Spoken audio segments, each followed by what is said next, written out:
పరకామణి చోరీ కేసులో టీటీడీ మాజీ విజిలెన్స్ అధికారి సతీష్ కుమార్ అనుమానాస్పద మృతి నేపథ్యంలో ఫిర్యాదుదారుల్లో భయాందోళనలు రేగుతున్నాయి.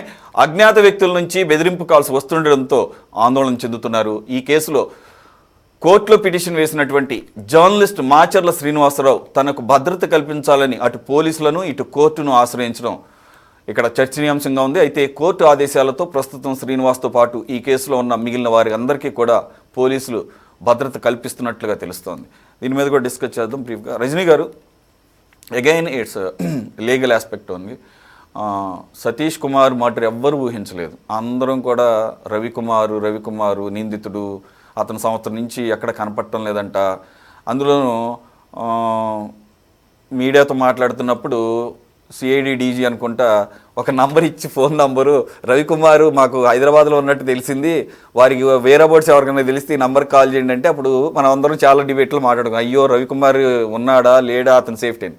తీరా చూస్తే ఎవరు ఊహించినట్టు సతీష్ కుమార్ లేచిపోయాడు, అంటే లేపేశారు అంటున్నారు. ఎందుకంటే హత్య కేసు అన్నారు కాబట్టి ఖచ్చితంగా లేపేసినట్టే నమోదు చేశారు కాబట్టి.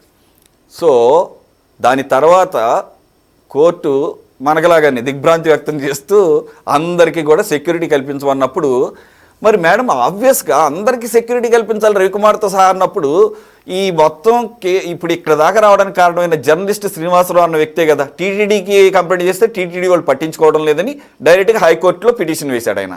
హైకోర్టు సీరియస్గా తీసుకొని దీన్ని లైవ్లో ఉంచినప్పుడు అందరికీ అన్నప్పుడు ఆటోమేటిక్గా శ్రీనివాసరావు కూడా లిస్టులో వస్తాడు కదా. అతనే కదా అసలు ముందు కంప్లైంట్ ఇచ్చింది. అతనికి భద్రత కల్పించకుండా ఉన్న అతను వచ్చి పోలీసులను ఆశ్రయించి నాకు ఇలా బెదిరింపు కాల్స్ వస్తున్నాయి కాబట్టి నాకు అని అంటే పోలీసులు కూడా స్పందించకపోతే హైకోర్టు వెళ్ళి ఇప్పుడు అంటే అప్పుడు కల్పించడాన్ని ఎలా చూడాలి?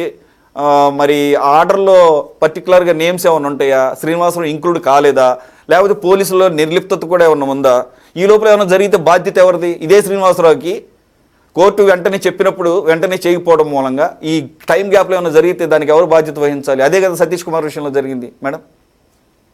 Sir 100% sir. దీంట్లో నా మనసుకి నిజంగా అంటే as an advocate sir, don't make on party stand. ఒక న్యాయవాదిగా చెప్తున్నాను సార్. నేను తెలంగాణలో దిశ ఎన్కౌంటర్ కేసు చేసినప్పుడు ఆ నలుగురు ఎవరైతే నిందితులు చనిపోయారు చూడండి, ఆ నలుగురు నిందితుల తాలూకా కుటుంబాలు కోర్టులో విలువైన సాక్ష్యాన్ని చెప్పాలి.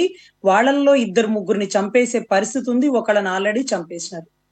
సో నేను సిర్పూర్కర్ కమిషన్ ముందు మా అడ్వకేట్ ద్వారా కోర్టులో పిటిషన్ వేయించుకొని ఆ నలుగురు కుటుంబాలు పూరిపాక ఉంటది, గేట్ బయట కానిస్టేబుల్ గస్తీ కాస్తాడు.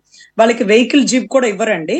వాళ్ళు ఆర్టీసీ బస్సులో నారాయణపేట జిల్లా మక్తల్ నుంచి మాకు తెలంగాణ హైకోర్టుకు వచ్చేవాళ్ళు సార్. అక్కడ వాళ్ళ భద్రత అనేది చాలా ఇంపార్టెంట్ సార్. దీంట్లో అంత తీవ్రత ఉందేంటి అని మీరు అనుకోవడానికి మొన్న ఈ మధ్య భానుప్రకాష్ గారు ఎప్పటి నుంచో రాజకీయాల్లో ఉన్న వ్యక్తి, అందులోనూ సెంట్రల్ పార్టీలో ఉన్న వ్యక్తి, ఆయన కూడా మీడియా ముందు కన్నీటి పర్యంతం అవుతూ నా ప్రాణానికి రక్షణ లేదు, ఇవాళ ఉంటాను రేపు ఉండను. అది ఎంత స్టేట్మెంట్ అంటే సార్, గవర్నమెంట్ ఫెయిల్ అయిపోయింది, ఎవరికి రక్షణ కల్పించలేదు, నాకు కూడా రక్షణ కల్పించదు అన్నటువంటి బాధ. మనకి బాధ వందుండొచ్చు సార్, కానీ బయటపడకూడదు. త్రూ మీడియా ముందు ఆయన బయటపడిపోయినాడు. మాకు ఆశ్చర్యం వేసింది. మీకేంటి సార్ సైరన్ కారు, గన్మెన్లు, ప్రోటోకాల్, మీరు ఫోన్ చేస్తే వచ్చే పోలీసులు, మీరే అలా కన్నీటి పర్యంతం అయితే ఇంకా రాష్ట్ర పోలీస్ వ్యవస్థ మీద ప్రజలకేం రక్షణ ఉంటుంది? ఒక భద్రత ఉంటుంది అనే ఒక ఆందోళనకు గురైనాం సార్. రే ఇంత పెద్ద ఆయన, అందులో సెంట్రల్ గవర్నమెంట్ అనుకున్నాం. ఇటువంటి పరిస్థితుల్లో అతను ఎందుకు అంత భయపడుతున్నాడని ఆలోచించి ఇమ్మీడియట్ గా సతీష్ కుమార్ గారికి మనం రక్షణ కల్పించి ఉండాల్సింది. మొన్న నేను కర్నూలు కోర్టులో ఒక రేప్ కేసు ఆర్గ్యుమెంట్ చెప్పడానికి వెళ్ళినప్పుడు వెహికల్లో పోతుంటే ఒక 100-200 మంది రోడ్డు మీద ఫ్లెక్సీలు పట్టుకొని పోతున్నారు. ఎందుకంటే ఆ సతీష్ కుమార్ కర్నూలు పరిసర ప్రాంతాలట, నాకు తెలియదు, అక్కడికి వెళ్ళాక తెలిసింది. సో ఓకే డన్, పాపం ఆ కుటుంబానికి న్యాయం చేయాలి. ఇది ప్రభుత్వ నిర్లక్ష్య ధోరణి, ప్రభుత్వ చేతగానితనం అన్నారు. 99% దీనికి కారణం ప్రతిపక్షం అయినప్పటికీ 1% గవర్నమెంట్ దీంట్లో ఫెయిల్ అయిపోయింది సార్. ఎందుకంటే చాలా కీలకమైన వ్యక్తి సార్. తప్పుని పట్టుకోవడానికి యూనిఫామ్ ఉంటే సరిపోదు, దానికి మించిన ధైర్యం ఉండాలి. ఎంత ధైర్యంగా పట్టుకున్నాడు సార్. అక్కడ దొంగతనం జరుగుతుంది, బయట తీయండి అని అన్నాడంటే అతనికి వెంటనే ఫోన్స్ వచ్చేస్తే, నువ్వు చూసి చూడడు పో, లేకపోతే పక్కకు పో, నీకు తెలియదా, అంతకుముందు ఇంకొకరు, ఇవన్నీ మాకు తెలియదు సార్, నేను అక్కడ ఆన్ డ్యూటీలో ఉన్నాను, నా కళ్ళ ముందు తప్పు జరిగింది, నేను ప్రశ్నిస్తున్నాను, నా ఉద్యోగం ఉంటే ఉంది, పోతే పోయింది, లేకపోతే పొలం వేసుకొని బతుకుతా, పొలం వేసుకొని బతుకుతా, కుండలు వేసుకొని బతుకుతా, అంతేగాని తప్పు చేయను అని ఒక ధైర్యంగా ఒక నిజాయితీ పరుడు బయటకు వచ్చినప్పుడు అతని ప్రాణాన్ని పణంగా పెట్టి మనం కాపాడుకోవాల్సిన బాధ్యతలో కొంత ఫెయిల్ అయిపోయినా సార్. దాని పర్యవసనం వారి తల్లి అనుకుంటుంది, నా కొడుకు 10th తప్పితే బాగుండేది, అనవసరంగా ఉద్యోగంలోకి వచ్చి ఇలా అర్ధాయుష్తో కోల్పోయినాడు అనేసి. సో ఇప్పుడు కూడా ఆ పెద్ద ఆయన కోర్టుకెళ్ళేదేంటి? మనమే కళ్ళకి గంతలు కట్టుకుని ఆడుతున్నావా? టీటీడీ చైర్మన్ మాత్రమే సైరన్ కార్లో పోవాలా? బోర్డు నెంబర్లు కార్లే గన్మెన్లతో పోవాలా?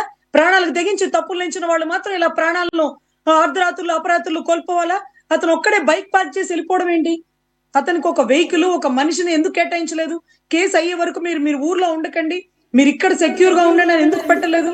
ఇప్పుడు కూడా వారు పోయి కోర్టును ఆశ్రయిస్తే కోర్టు వారికి రక్షణ కల్పించినారే కానీ ఇప్పుడు కూడా టీటీడీ బోర్డు మైండ్ లో గాని, ప్రభుత్వం మైండ్ లో గాని ఈ మిగతా వారిని కాపాడుకోవాలి, ఈ రవికుమార్ని కాపాడుకోవాలి, ఈ కేసు ఇలా క్లోజ్ చేసేస్తున్నారు సార్. అలా చేయకండి సార్ అని హైకోర్టు అర్థించినటువంటి ఈ జర్నలిస్ట్ గారిని కాపాడుకోవాలి అనేటటువంటి నైతిక బాధ్యతని కోల్పోయిందేమో సార్. నాకు చాలా బాధ అనిపించింది సతీష్ గారిని కోల్పోయినప్పుడు. అసలు నేను ఒక పొలిటీషియన్ చచ్చిపోయిన ఇంత బాధపడి ఉండేదాన్ని కాదు సార్. ఒక నిజాయితీ గల అధికారి పగలు రాత్రి కష్టపడి చదువుకొని కరెక్ట్ గా క్వశ్చన్ చేస్తున్నాడు. వీడు కదా రాష్ట్రానికి కావాలి, ఇతని ప్రాణం కదా విలువైంది ఇంత పెద్ద నాయకులు అందరికంటే అని నాకు నిజంగా చాలా బాధ అనిపించింది సార్. దాన్ని పూర్తిగా ఖండిస్తున్నాను. 1% అయిన ఫెయిల్యూర్ ఆఫ్ ద గవర్నమెంట్ అని నేను ఒప్పుకుంటాను సార్.